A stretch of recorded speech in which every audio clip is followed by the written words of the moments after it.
What's good, guys? Welcome back to the first take. Now, I'm a big Game of Thrones fan, as it obviously is. Got my Westeros Game of Thrones t-shirt on. There's a lot of shit in Game of Thrones which you never really get told, and that's the history. That's the history of the Targaryens and who they were. They get referred to. You hear about Rhaegar, who's Jon Snow's father now. It's being finally confirmed. We hear about the Mad King, but there's a lot of details about the dragons and the Targaryens and the various other history of the various different houses and the children of the forest and the White Walkers, all this shit that they never really explain where this all comes from or what started various altercations and conflicts.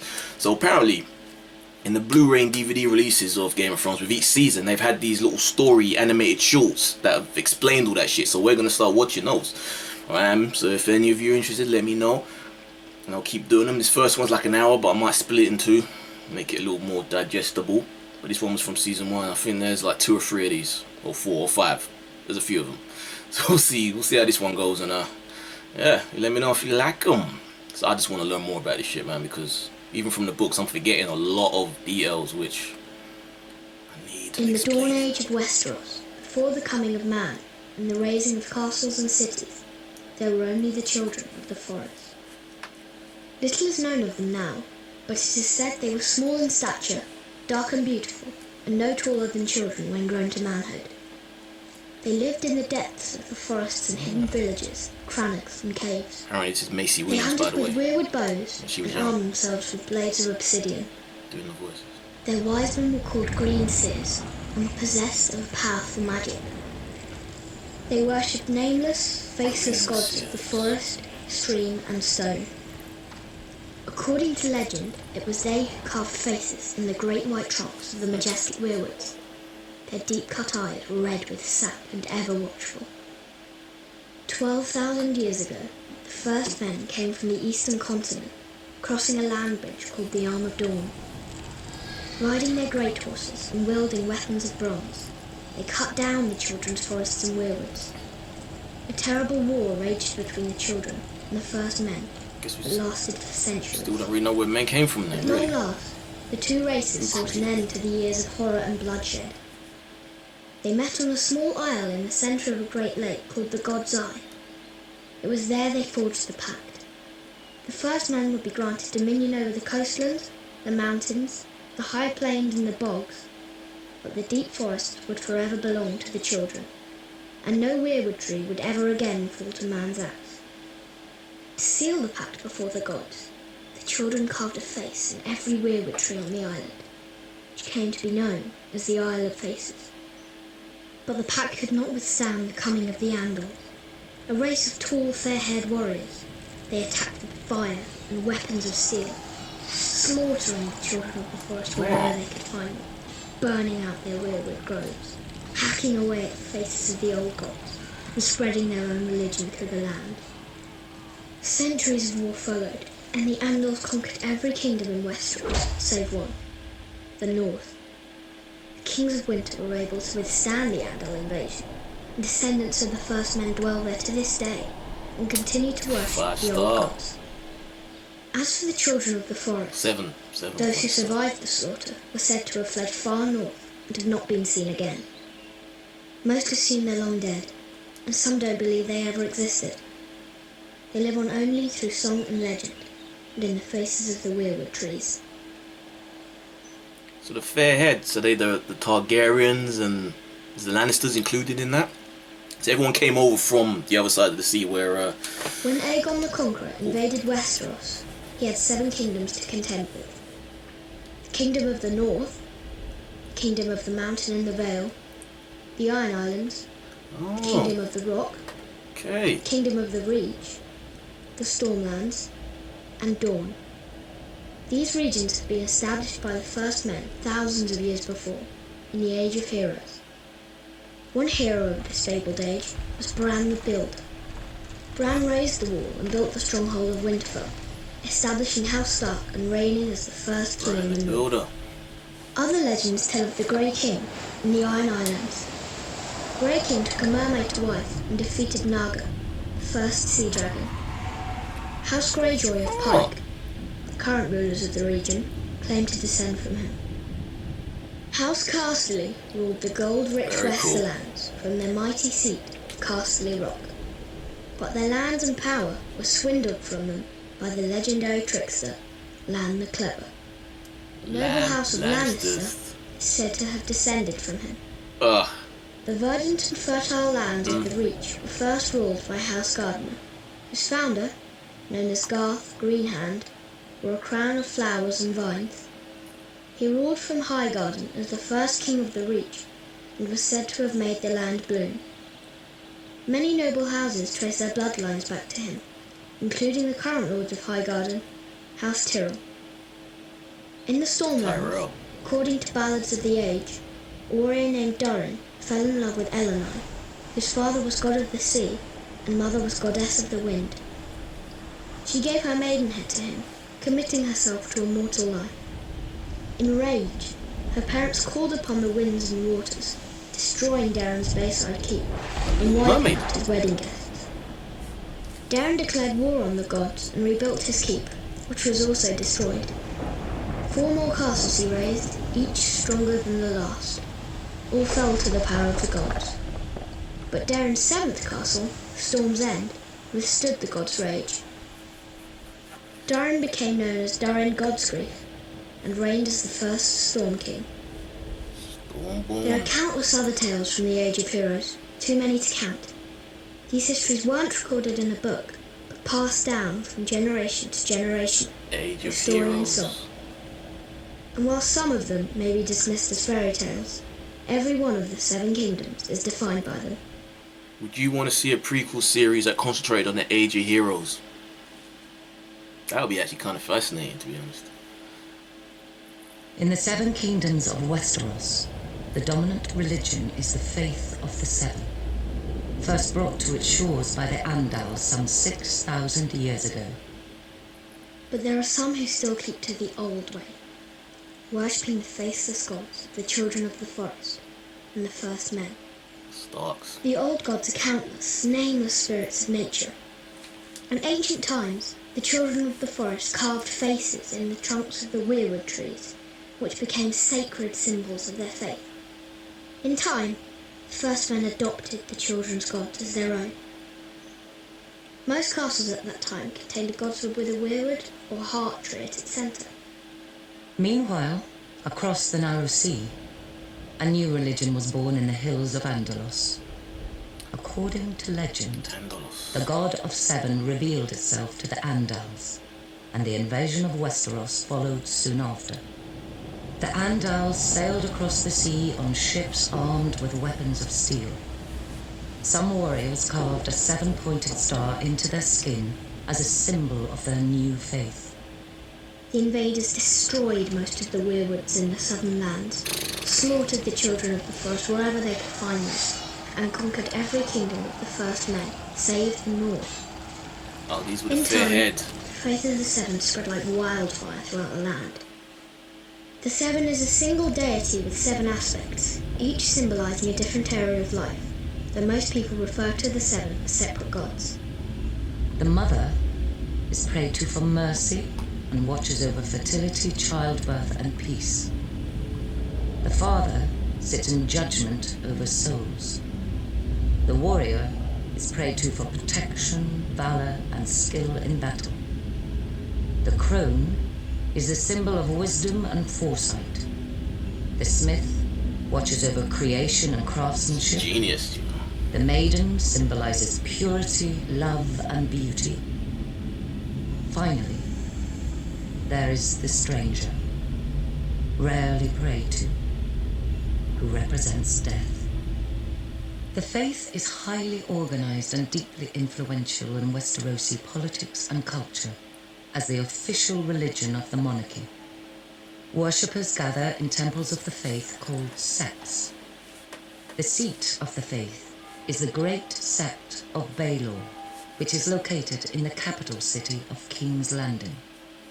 Still, in the north, where descendants of the first men dwell, worship of the old gods continues to this day. In the sacred faces of the weirwood trees, keep close watch over the faithful. Oh, I love this shit. This is crazy.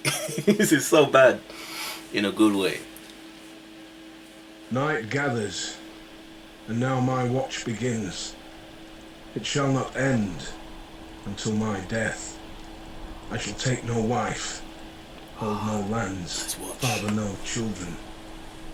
I shall wear no crowns and win no glory. I shall live and die at my post. I am the sword in the darkness. I am the watcher on the walls. I am the shield that guards the realms of men. I pledge my life and honor to the night's watch, for this night and all the nights to come. Legend tells of a winter that lasted a generation, and of a vast and terrible darkness that fell across the land. It came to be known as the Long Night. In the midst of this darkness, the White Walkers emerged from the far north. With their armies of the dead, they waged war against the living, laying waste to villages and holdfasts, leaving terror and destruction in their wake.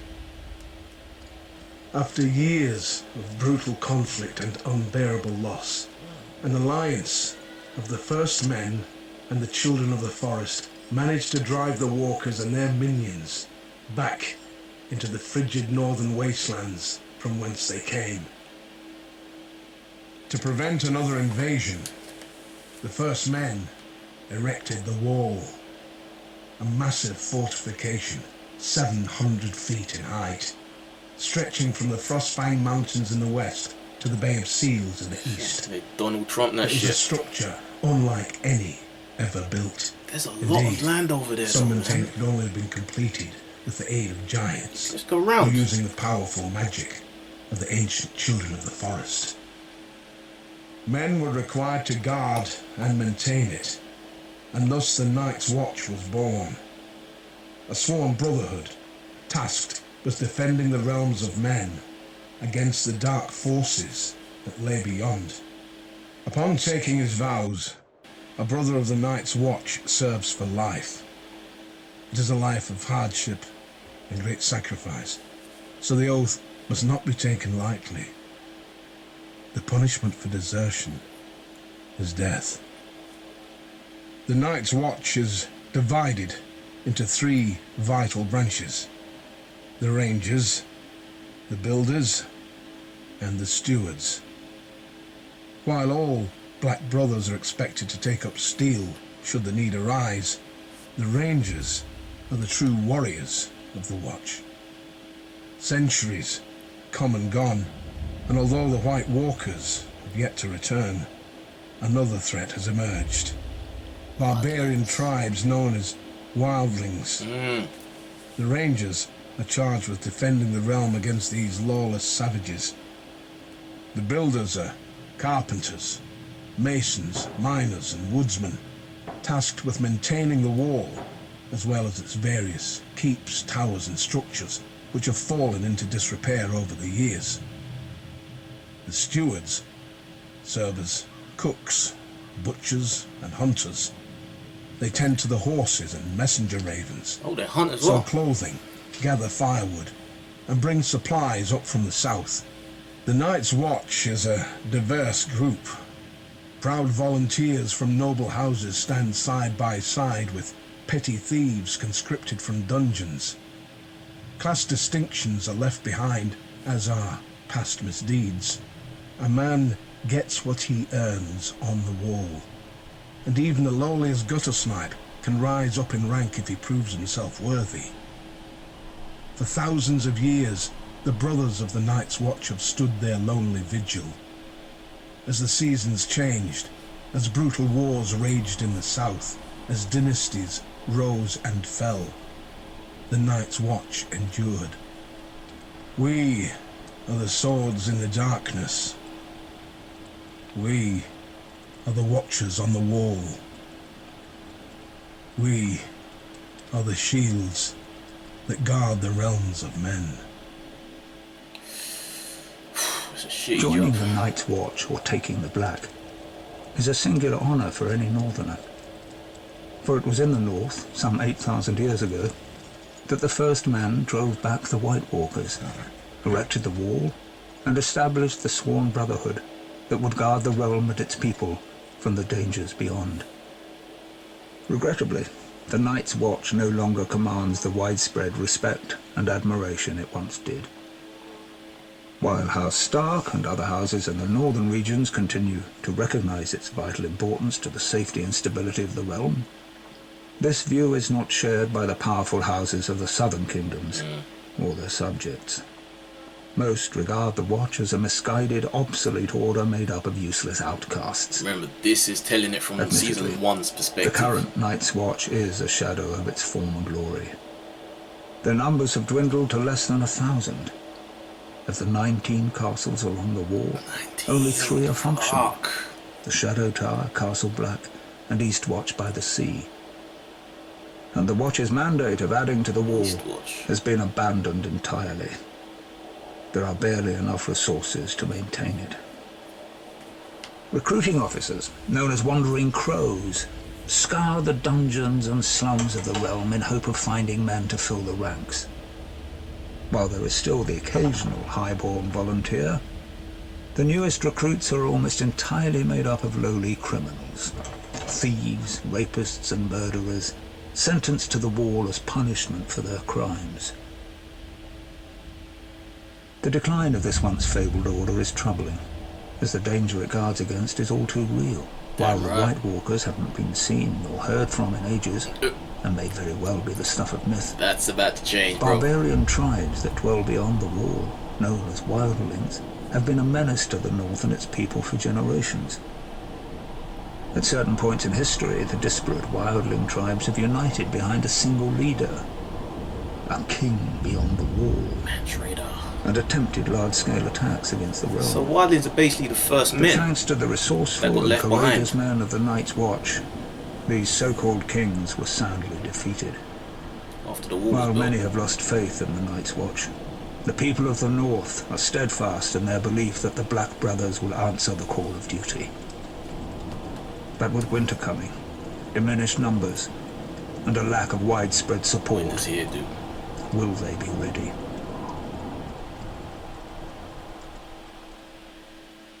Long ago in the wintry north, an army of demons emerged from beneath the icy ground and spread darkness and despair across the land. Astride their monstrous spiders, flanked by giants, they wreaked havoc on the innocent, slaughtering thousands. All hope was lost until the fearless warriors of the first Night's Watch drove them back into the wintry mountains and built a magic wall to keep them from ever invading again. These stalwart brothers in black continue to protect us even to this day from the evils that lurk in the shadows. An absurd lie. A fairy tale spun by many a wet nurse in the north. To be sure, a giant wall does exist. A triumph of engineering, perhaps, but not of magic. As for the Night's Watch, there may have been a time centuries ago when there was prestige and honor in the miserable monastic life of a Black Brother. That's the Lannister but dad, now, the wall has become a glorified penal colony, full of outcasts, criminals, and assaulted ne'er-do-wells. Today, a typical man of the Night's Watch most likely started out a lowly beggar. Can't wait until we actually, or a village idiot. People in the south finally actually get to see White Walkers. They either fought on the losing side of the war, or were disowned by their parents for one reason or another. Those who persist in defending the Night's Watch will claim the Seven Kingdoms need protection from the wildling tribes of the far north. But there's little to fear from those primitives. They're a nuisance, but not sophisticated or powerful enough to be a significant threat to the realm. And any talk of White Walkers returning with their armies of the dead and their giant spiders and their snarks. They did have giant spiders. Talk. It's a shame he didn't live long enough to actually see this shit happen. I would have loved to see his reaction to it. In the far southwest of Westeros, at the mouth of the river Honeywine, lies the great stone city of Old Town. It is home to the Citadel, where men and boys from throughout the kingdoms come to receive their training. Oh, that's as where it maesters. is. Maesters play an integral role in Westeros' Where Sam went. serving as scholars, healers, and advisors to the nobility of the Seven Kingdoms. This venerable order of learned men dedicate their lives to serving the realm, and are sworn to occupy a neutral position when it comes to power and politics. Upon completing his training at the Citadel and taking his vows, a maester renounces his family name and takes a vow of celibacy. He is assigned to a castle or keep, and duty-bound to serve as its counselor and healer, even if control of the castle changes hands. A maester's allegiance is to the realm, not to any one family. Tell that to the dude that His badge of Cersei's got office is a working great for. chain, forged from links of different metals which he wears around his neck. It is a reminder of his role as a servant of the realm, and is never to be removed. Oh, A maester forges his chain with study, and each link represents the mastery of a different kind of learning. For instance, a silver link signifies mastery of the medicinal arts. A golden link represents the study of money and accounting. An iron link indicates knowledge of warcraft. oh, very cool. Ravenry is an especially important skill for a maester, Very cool. as it is he who breeds, trains, and maintains carrier ravens for the delivering of messages throughout the land. There are some maesters who have earned a link forged of Valyrian steel. This signifies knowledge of the higher mysteries, commonly known as magic. Only one maester in 100 possesses such a link, as this field of study is frowned upon by many in the Order. Will Sam get it? It is possible magic may have existed for a time long ago, Will Sam get that shit? but most consider the higher mysteries to be long gone from this world. 'Cause Sam knows Service it. as a maester is a noble calling, one of vital importance to a prosperous realm. It is little wonder there are some who refer to the Order as the Knights of the Mind. Ooh, Knights of the Mind. That's cool. Valeria and the dragons. Okay, here we go. Targaryen time. Let's see what the fuck these motherfuckers are about. East of Westeros lies the smoking sea, where no ship dares sail. There are those who swear it to be demon-haunted, and who's to say they're wrong? For it was there, thousands of years ago, that a cataclysmic event occurred, destroying one of the great civilizations in history. The precise details of their origins are lost to us, but it is said the Valyrians were once a modest community of shepherds, tending their flocks on a small peninsula of the great eastern continent. One fateful day, in a volcanic area known as the 14 Fires, they made a shattering discovery. Dragons. They were monstrous, scaled creatures with massive wings, sharp claws, and fiery breath. They were also said to have a deep-rooted connection to magic. In time, the Valyrians were able to tame the beasts. Harnessing their immense power, they established a city of wonder, unlike any before or since. They became skilled at sorcery and metallurgy, creating uncommon weapons of spell-forged steel. Wielding these weapons astride their dragons, the Valyrians conquered the surrounding lands and slowly expanded west. At the time, the Giscari Empire dominated much of the great eastern continent and tried to stop Valyria's expansion. The Giscari legions attacked the Valyrians 5 times, but could never defeat them. Finally, the Valyrians marched on their capital, Old Gis, and obliterated it, turning its streets and buildings to ash with dragon flame, and wiping the Giscari people and their culture off the face of the earth. The freehold of Valyria, as it came to be known, became the most advanced civilization in the known world, with its own language, gods, and culture. The Valyrians' reach extended far and wide, covering most of the continent. Great cities were built and Western roadways culture. paved, all of which led Discovering back to Valyria. Gunpowder and the gun. The freehold would prosper for nearly 5,000 years. But it was not to last. An event that became known only as the Doom laid waste to the Valyrians, their capital city, and its surrounding lands. The peninsula itself was shattered, becoming what is now the Smoking Sea. Every dragon was thought to be lost, as were the Valyrian spells, knowledge, and recorded history. Thus, the mighty empire collapsed. What caused this cataclysm? No one knows for certain. Some say it was a volcanic eruption. Others say the Valyrians' own sorcery got the better of them. Why there's only so few? In any event, the Doom's devastation of the Valyrian people was total, steal swords, with the exception of a small rocky island in the narrow sea, Dragonstone. For it was there that the Targaryens, the last of old Valyria, dwelled. They would lie in wait for another 100 years before unleashing the fury of the dragon on another continent, Westeros. See, this is a show I want to know about, man. They don't get into this in the show. The days of the Andals were numbered. One by one, their so-called kings were bending the knee or facing the wrath of Aegon Targaryen. Aegon of old Valyria. Aegon who was blood of the dragon. After defeating the Iron Men at Harrenhal and slaying the last of the Storm Kings, Aegon and his sisters, Rhaenys and Visenya, set their sights on other prizes, the gold mines of the Rock and the fertile lands of the Reach. King Loren Lannister of the Rock and King Mern Gardener of the Reach foolishly thought their combined armies could beat back the Targaryen host. They rode forth together, their proud banners flapping in the wind, and faced off against Aegon in a vast golden field of wheat.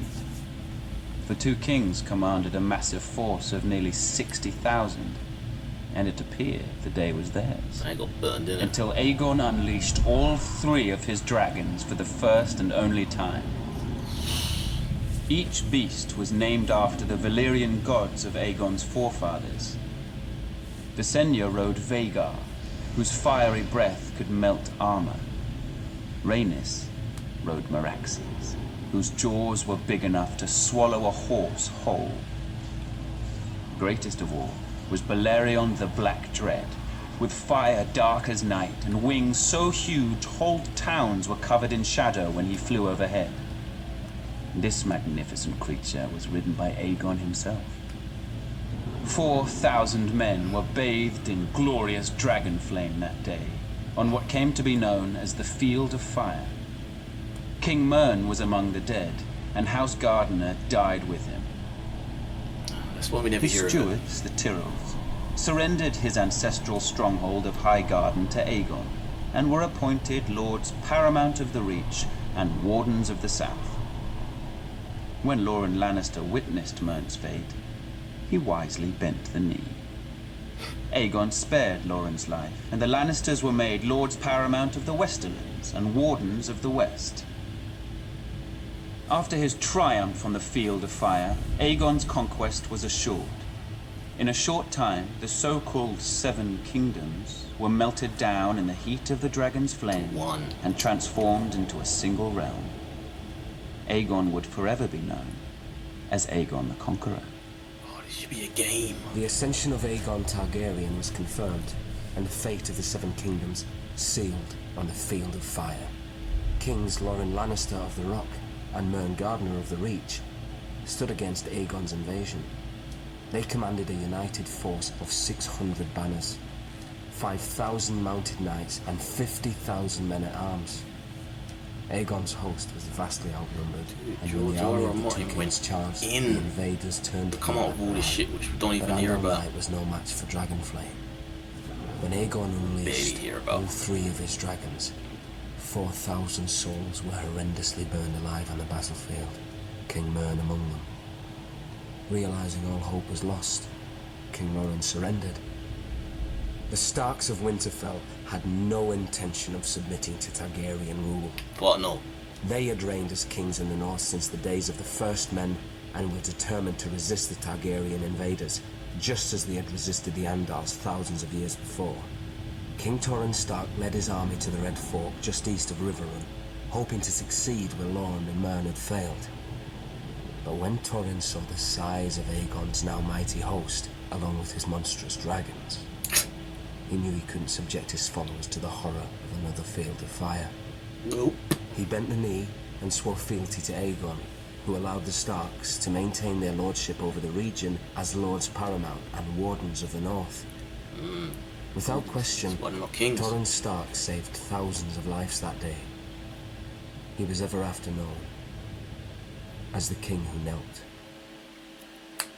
Heard about that, yeah.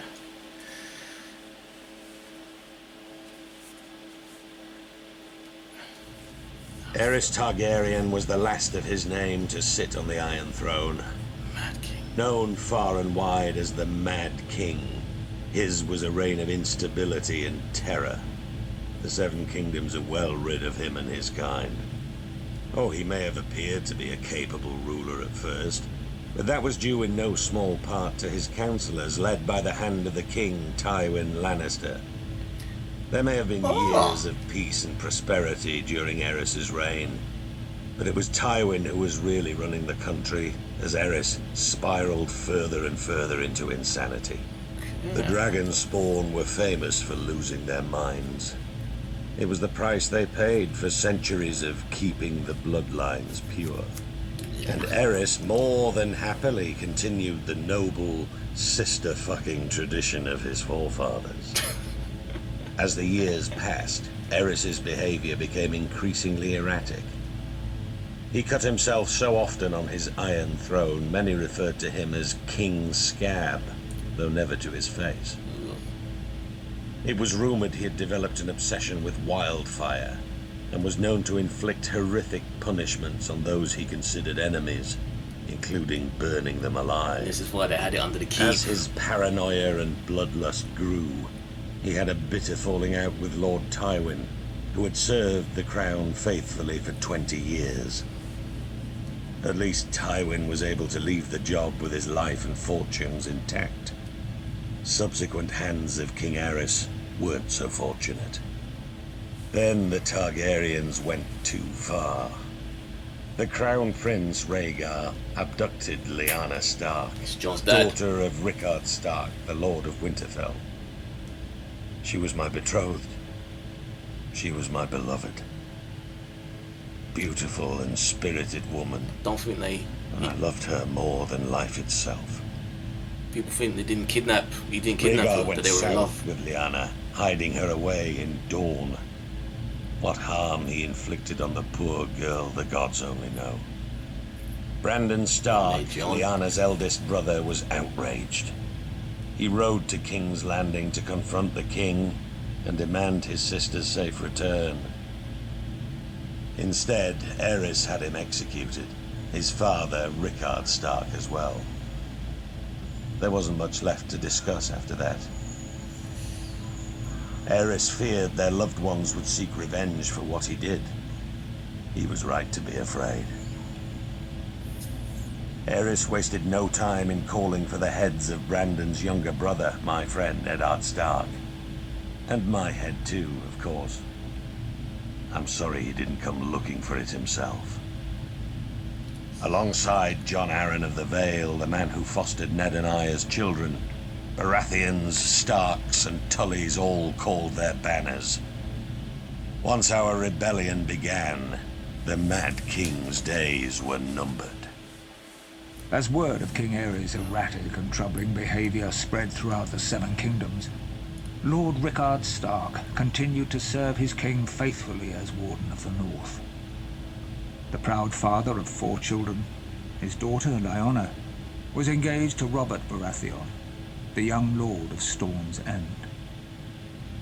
Centuries of peace between the North and the Iron Throne ended the day Rhaegar Targaryen, Prince of Dragonstone, abducted Lyanna. It's a Romeo and Juliet Enraged, story, man. Brandon Stark rode to King's Landing, demanding the release of his sister and the death of Rhaegar. Aerys arrested him for treason and called his father to come to the capital to ransom him. When Lord Rickard complied, Ares, now utterly mad, arrested him for treason as well. Lord Rickard demanded a trial by combat. Ares declared Fire the champion of House Targaryen, and had Lord Rickard suspended from the rafters of the throne room while pyromancers lit a blaze beneath him. As he burned, Brandon was brought into the throne room. A leather cord attached to a strangulation device was wrapped around his neck. Ares told Brandon his father was a dead man, but there was a chance to save him.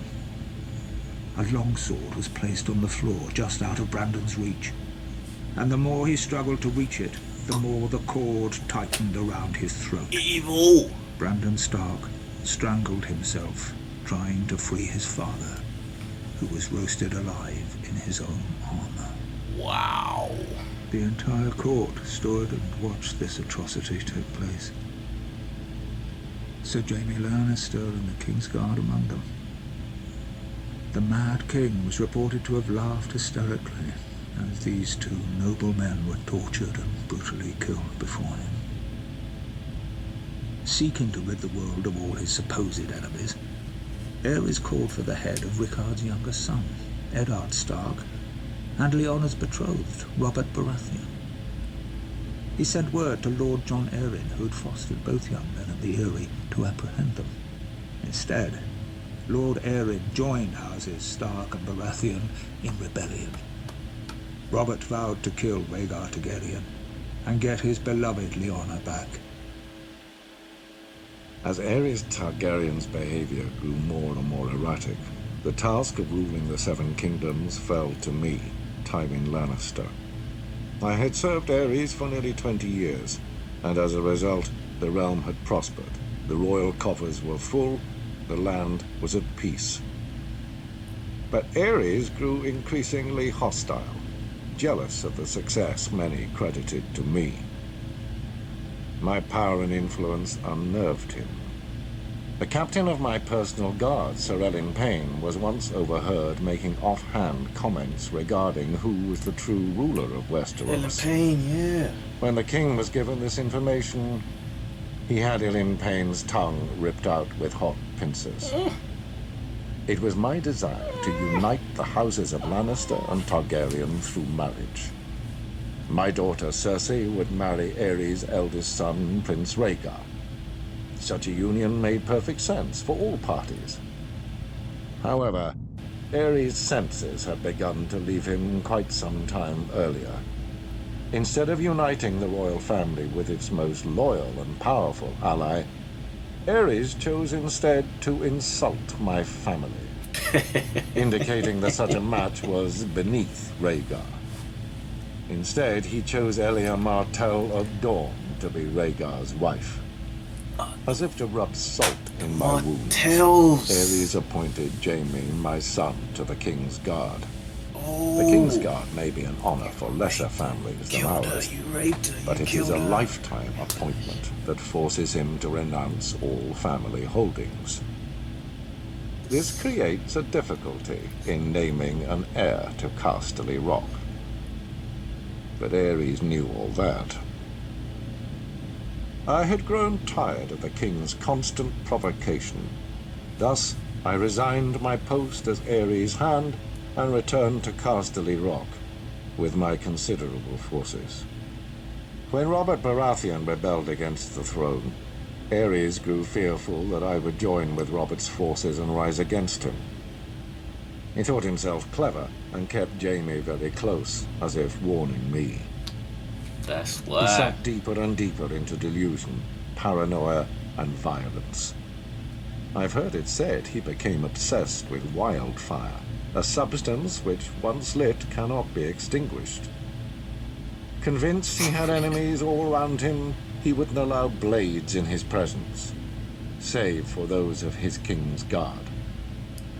Alas, that proved to be his undoing. Gotta pause it there, halfway. Oof. Dude, that answers so much shit. Some of it I remember, it comes back from like little conversations people have had in the books and in the show, but it was like throwaway lines, and you kind of wanted them to expand more on what they were saying, but it would have been unnatural in those conversations for them to really get into it. So I love the fact that they're really getting that sort of in-depth. Like it explained all that shit with the dude who the Martell dude who came and killed the Mountain, who in turn ended up getting his head fucking popped like a grape. But remember the lines, you killed her, you raped her, that was the chick, the one who was supposed to marry Rhaegar. So that went to fuck. And yeah, the big sort of idea or possibility that people were having is that Rhaegar and the Stark sister, Eddard's sister, that he didn't actually kidnap her, that they actually ran away together. It hasn't been confirmed either way, but that's kind of the thought. Even when you see her in the show, when you see her giving birth and she's talking to Eddard, he's saying you must protect him. Doesn't really sound like someone who's suffering. Well, obviously she's suffering, she was dying in that moment, but I mean in the sense of it kind of leads itself to the possibility that this was a baby born out of love, and that's one of the reasons why she really wanted the baby to be protected. You know, don't let people know who or what he is, because this is an age when everyone wanted to just wipe out all of the Targaryens, which is why, you know, Jon, even freaking Eddard didn't even tell his wife who fucking Jon was, which is crazy. Let me know if you want me to continue with this. Like I said, there's a bunch more of these, way more.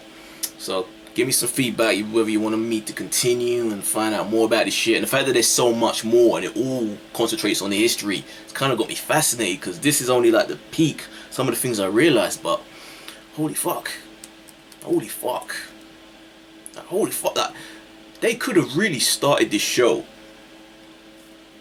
at the point that this pretty much begins, or a few years in, when the first men landed in Westeros and were fighting against the Children of the Forest. You could have started it there in a way. Could you imagine? We would have gotten years and years and years of story out of that. It's partly a shame, but I guess all good things have to come to an end eventually. And HBO have only got so much money. Fuck. But yeah, let me know, guys. There's so much even shit I wanted to mention, but I'm even already starting to fucking phase out of my brain. Let me know if you want me to continue with some of the rest of these, because I will definitely be doing it in my own time, but whether you want me to film and put it up, let me know. Write comments down below. If you like the video, please subscribe, give me a thumbs up. I'm Ed Reese, and this has been my first take to part 1, the first half of Game of Thrones, the complete history and lore, season 1. So this is the first half of season 1. There's a second half of season 1, then there's a season 2, which probably 2 halves, and a 3 and a 4 and I think a 5. So there's a lot of these. So let me know, right? Well, yeah, so there you go.